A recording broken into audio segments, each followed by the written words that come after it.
Mathematics के इस video में हम एक्सरसाइज 11.1 के क्वेश्चन नंबर 3 से चलेंगे। क्वेश्चन नंबर 3 देखिए फिगर के गार्डिंग क्या है क्वेश्चन नंबर 3 है the shape of a garden is rectangular in the middle and semi circular at the end as shown in the figure या as shown in the diagram. Find the area and the perimeter of this diagram. ये पूरा garden का पूरी perimeter find करनी है, साथ ही साथ area. देखिए ये दोनों किनारे पर जो फिगर बना है ये सेमी सर्कल है, एक सेमी सर्कल दूसरा सेमी सर्कल दोनों मिलकर पूरा सर्कल बना देंगे, और ये जो पार्ट है ये आपका रेक्टेंगल का है। तो सबसे पहले इसकी लेंथ और ब्रेथ को अलग करते हैं। यहाँ पर अगर देखा जाए तो ये 7 सेंटीमीटर है, तो 7 होने का मतलब हुआ कि breadth is equal to 7 metre हो गया। अगर ये 7 टोटल दे दिया, यहाँ से लेकर यहाँ तक 7 है, तो यहाँ से इसको रेडियस मान लेते हैं। क्या मान लेते हैं?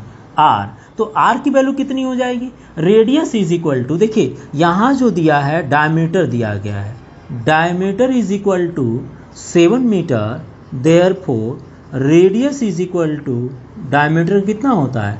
हाफ हो जाते हैं, तो यह आ जाएगा 7/2। तो रेडियस आ जाएगी 7/2 आ जाएगा। मैं इसको यहाँ लिख देता हूँ, रेडियस इज इक्वल टू 7/2। तो 7/2 को अगर हाफ कर देते हैं, इसको कैंसिल करें तो 3.5 आएगा। इसको कैंसिल कर लीजिए, 3.5 मीटर आ गया।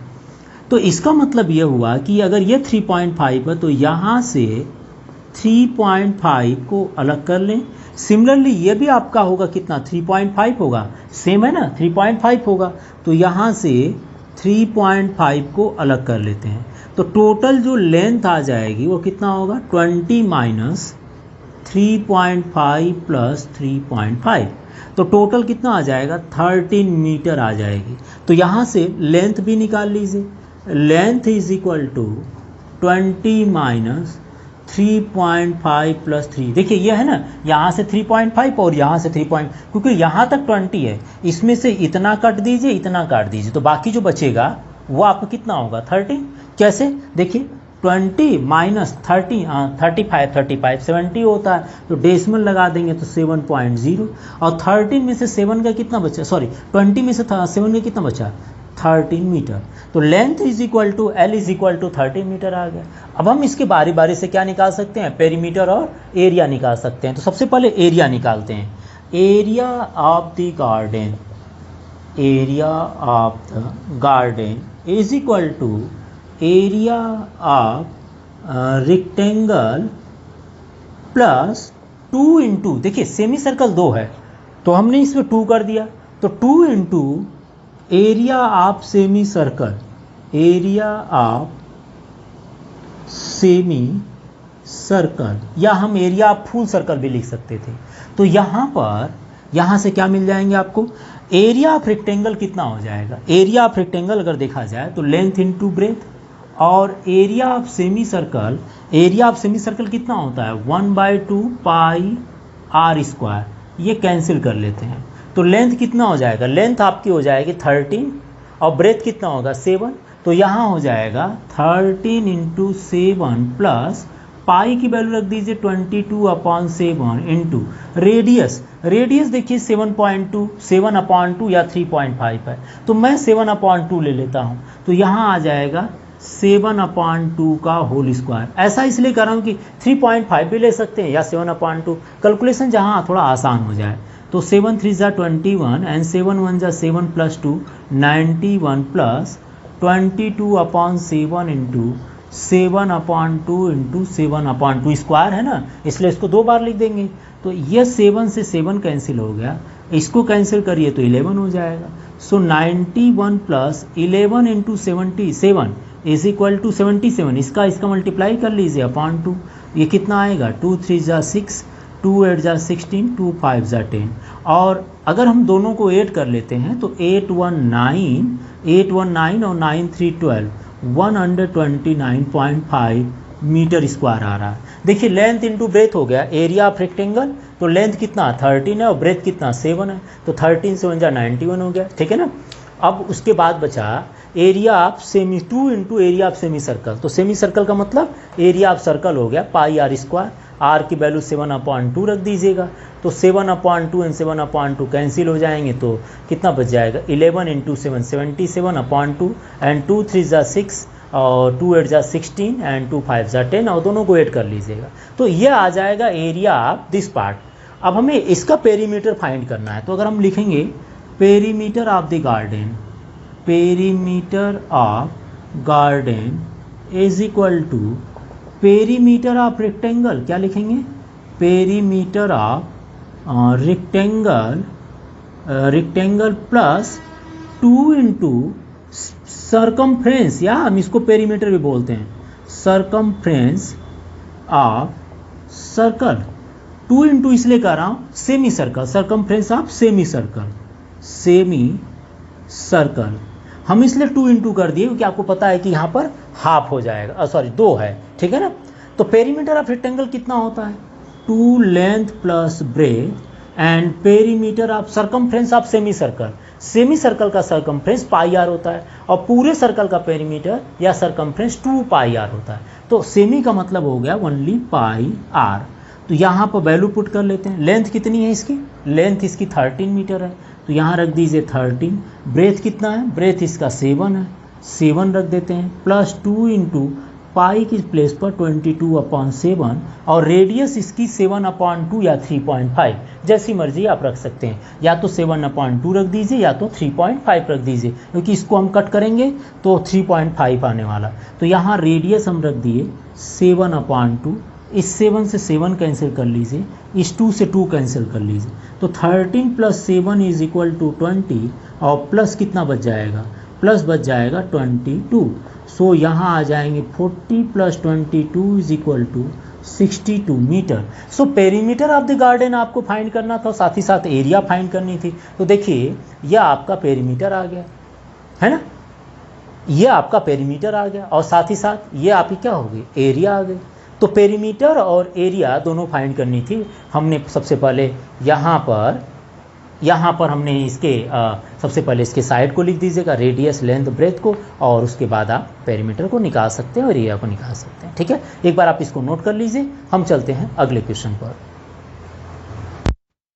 4 लेकर, एंड क्वेश्चन नंबर 4 है a flooring tile has the shape of parallelogram whose base is 24 cm and the corresponding height is 10 cm। Parallelogram तो आप लोग जानते ही होंगे, तो जिसमें उसके बेस की लेंथ दे दी गई 24 और हाइट की लेंथ 10 सेंटीमीटर है। सो पूछा है how many such tiles are required to cover a floor of area 1080 metre square. एक टाइल्स की डायमेंशन ये दी गई है जो कि टाइल पैरेललोग्राम शेप का है और उस टाइल्स को एक बड़े फील्ड में लगानी है। मतलब समझ रहे हैं, यह आपके एक पैरेललोग्राम, अगर हम इसके सोल्यूशन की बात करें, सोल्यूशन ऑफ दिस क्वेश्चन, तो एक पैरेललोग्राम का शेप दे दिया है। चलिए मैंने थोड़ा इस तरह से बना दिया, ठीक है, ये पैरेललोग्राम मान लीजिए है, ओके। अब इसका जो बेस है, बेस इज इक्वल टू आपको कितना दे दिया है 24 सेंटीमीटर, और इसकी यहाँ से अगर मान लीजिए ज्वाइन करा देते हैं हम, ठीक है, 90 डिग्री मान लीजिए। आपको अगर 90 नहीं दिखता तो आप खींचिएगा, ड्रा करिएगा स्केल के माध्यम से। ये जो इसकी हाइट हो गई और ये हाइट जो दी गई है, हाइट कितनी दी गई है 10 सेंटीमीटर है, और इसको हमें एक बड़े से फील्ड में फिट करना है। इस तरह से मान लीजिए फील्ड है, ये उठाकर कॉर्नर में लगाते जाना है। यहाँ फिट करेंगे आप इस तरह से, अगले वाले में फिट करेंगे, इस तरह से टाइल्स लगानी है, ठीक है ना। ऐसे हमें ये टाइल्स है, टाइल्स को फिट करनी है। तो आपसे पूछा है, ये पूरी एरिया दे दी गई है, इसकी एरिया कितनी दी गई है, area is equal to 1080 metre square दिया है। ये टाइल, ये पैरेललोग्राम का जो शेप का छोटे छोटे टाइल्स है, उसको एक बड़े से फील्ड में सेट करना है। तो आपसे पूछा है कि ऐसे सेट करते समय कितने टाइल्स की रिक्वायरमेंट होगी, जैसे यहाँ पर 3 हो गया, ऐसे कितने टाइल्स की रिक्वायरमेंट होगी। ऐसे क्वेश्चन हमेशा पूछे भी जाते हैं। तो आपको एक टाइल्स की एरिया निकालनी है और पूरे एरिया से उसको, पूरे एरिया में इस टाइल्स को अगर फिट करना है तो बड़े वाले एरिया में छोटे एरिया को लेकर डिवाइड कर देंगे तो नंबर ऑफ टाइल्स मिल जाएगा, कितने टाइल्स की इसमें रिक्वायरमेंट होगी। ठीक है, तो ऐसे क्वेश्चन करने के लिए हम सबसे पहले तो हम पैरेललोग्राम की एरिया निकालेंगे और बाद में नंबर ऑफ टाइल्स निकालने के लिए दोनों को डिवाइड कर देंगे। तो एरिया पैरेललोग्राम निकालना है, एरिया ऑफ पैरेललोग्राम, आपको पता है पैरेललोग्राम का डबल लाइन खींच कर लिख देते हैं, is equal to base into कितना होता है, बेस इंटू हाइट। तो बेस कितना है भाई 24 और हाइट कितना है 10 है, तो यह आ जाएगा 240 सेंटीमीटर स्क्वायर। और यहाँ पर देखिए जो बड़े वाले फिगर की एरिया जिसमें टाइल्स को फिट करना है उसकी एरिया 1080 मीटर में दिया है। तो हम इस सेंटीमीटर को सबसे पहले मीटर में बदलते हैं। मीटर बदलने के लिए आप जानते होंगे 1 metre is equal to 100 centimetre होता है। So 1 metre square is equal to 100 into 100 centimetre square हो जाएगा ना। और 1 centimetre square is equal to कितना होगा, तो यह 100 इधर ट्रांसफ़र हो जाएंगे, इसको लिखते हैं 100 इंटू 100 मीटर स्क्वायर। ये तो आपका स्केल हो गया, यह आपका क्या है, ये स्केल हो गया। अब 1 centimetre square is equal to 1/10,000 metre square. तो 240 centimetre square is equal to कितना होगा, which is equal to 240। 1 centimetre square is equal to 1/10,000। तो 240 centimetre square is equal to 240 है ना, 1/100 इंटू 100 वाला हो जाएगा। अब यह हो जाएगा कैंसिल, तो यह आ जाएंगे 24/1000 मीटर स्क्वायर। ये आ गया area parallelogram, area of 1 tiles आ गया।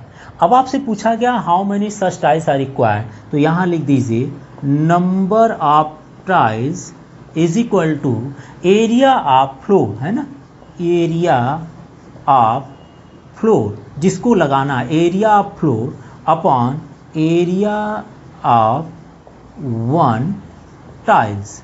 एक टाइल्स के एरिया से डिवाइड कर देंगे। और एरिया ऑफ 1 टाइल्स का मतलब कौन सा, एरिया पैरेललोग्राम, क्योंकि यह क्या है, यह आपका टाइल्स दिया है। ओके, यह एक टाइल्स है। तो चलिए एरिया ऑफ फ्लोर कितना हुआ 1080 अपॉन एरिया ऑफ 1 टाइल्स कितना आ गया, एरिया ऑफ 1 टाइल्स यह आया 24/1000। अगर हम मल्टीप्लाई करेंगे तो यह यहाँ जाकर मल्टीप्लाई होता है डिवाइड करने के लिए, ठीक है ना, क्योंकि डिनोमिनेटर में है। तो यह आ जाएगा 1080/1000 इंटू 24। और इसको और सिंप्लीफाई कर लेते हैं, तो यहाँ से 12 2 ज़ा 24, 12 9 ज़ा 108 आ जाएगा। ओके, और इसको और कैंसिल कर लें तो यह आ जाएगा 45 टू 90 का हाफ कितना होता है 45 इंटू कितना होगा 1000। 45 into 1000 equal to 45,000। Number of tiles पूछा है, so number of required tiles कितना होगा, required tiles is equal to 45,000 required tiles के नंबर्स हो जाएंगे, ठीक है ना। ये क्वेश्चन से इजी था, एक टाइल्स की एरिया निकालनी थी जो कि पैरेललोग्राम शेप का था, और जो कि टाइल्स आपको फ्लोर में लगानी तो उस फ्लोर की एरिया ले लीजिए। फ्लोर के एरिया को नंबर ऑफ टाइल्स के एरिया से डिवाइड करते हैं अगर, तो नंबर ऑफ टाइल्स मिल जाएगा। मतलब एरिया आप 1 टाइल्स से डिवाइड करते हैं तो नंबर ऑफ टाइल्स मिल जाएगा। ये क्वेश्चन अधिकतर पार्ट में पूछा भी गया है, कंपटीशन में पूछा गया है। छोटे छोटे क्वेश्चन होते थोड़ा सा डिफिकल्ट कर देता है। यहाँ पर आपको एरिया गिवन होती है, लेकिन कभी कभी एरिया आपको फाइंड करनी होती है। आपको बोल दिया जाता है, एक डायग्राम दे दिया जाए कि इसमें इस डायग्राम में आपको 1 टाइल्स की जो 1 टाइल है उसको फिट करना है, तो ये भी आपकी इसकी भी एरिया फाइंड करनी पड़ती है, साथ ही दूसरे फिगर की भी एरिया फाइंड करनी पड़ती है। और जब दोनों की एरिया फाइंड कर लेंगे तो नंबर निकालने के लिए बड़े वाले जो भी एरिया होगी उसको छोटे से डिवाइड कर देंगे तो अपने आप निकल आएगा, नंबर ऑफ टाइल्स निकल आएगा, ठीक है। तो एक बार आप कंप्लीट क्वेश्चन नंबर 4 नोट कर लीजिए, फिर चलते हैं अगले क्वेश्चन की तरफ।